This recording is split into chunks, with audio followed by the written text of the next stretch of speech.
మా నాయకుడు కేసీఆర్ గారు చెప్పిండ్రు, మొదటి రోజే చెప్పిండు, చిన్న వయసులో అవకాశం వచ్చింది మంచిగా నడుపు. పరిపాలన అంటే బజారు భాష మాట్లాడినంత ఈజీ కాదు. ప్రభుత్వాన్ని నడపడం, ఒక రాష్ట్రాన్ని నడపడం అంటే బజారు భాష మాట్లాడి, లేకు మాటలు మాట్లాడి పైశాచిక ఆనందం పొందడం కాదు. అందుకే యాద్ చేస్తున్నాం మేము. మింగ మెతుకులేదు కానీ మీసాలకు సంపెంగ నూనెనట. ఇదే ముఖ్యమంత్రి గారు ఒక దిక్కేమో ఇట్లా బీదరుపులు అరుస్తాడు, అప్పు ఉడతలేదు, నా బతుకు ఆగమైపోయింది, మార్కెట్లో నాకు ఏమి పచార లేదు, అపాయింట్మెంట్ దొరకలేదు, చెప్పులు ఎత్తుకపోతాడేమో అన్నట్టు దొంగను చూసినట్టు చూస్తుండ్రు అని ఒక దిక్కు చెప్తాడు. ఇంకో దిక్కేమో తెలంగాణ రైజింగ్ ఫ్యూచర్ సిటీ, 1,50,000 కోట్లు మూసి, ఇంకోటేందో 50,000 కోట్లు. నేను అడుగుతున్నా, మింగ మెతుకులేదు కానీ మీసాలకు సంపెంగ నూనెనా? 420 హామీలు ఇచ్చినావు, ఒక్క హామీ అమలు చేసేందుకు పైసలు లేవు. ముసలోళ్ళకు పెన్షన్లు ఇచ్చేందుకు పైసలు లేవు. ఆడపిల్లలకు నెలకు 2,500 అంటివి, దానికి పైసలు లేవు. స్కూటీలు అంటివి పైసలు లేవు.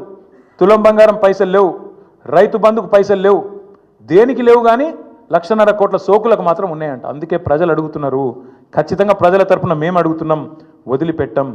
ఎట్టి పరిస్థితుల్లో ఈ ముఖ్యమంత్రి గారు నిన్న చేసిన మాటలకు ఒకవేళ నిజంగానే పరిపాలన చేత కాకపోతే తప్పుకో, రాజీనామా పెట్టు, నాతో అయితలేదు, ఢిల్లీకి మూటలు పంపుడు, ఇక్కడ మేనేజ్ చేసుడు నాతో అయితలేదు, ఇక నేను చేతులు ఎత్తేస్తున్నా, నేను కూడా ఐపీ డిక్లేర్ చేస్తున్నా అని వెళ్ళిపో.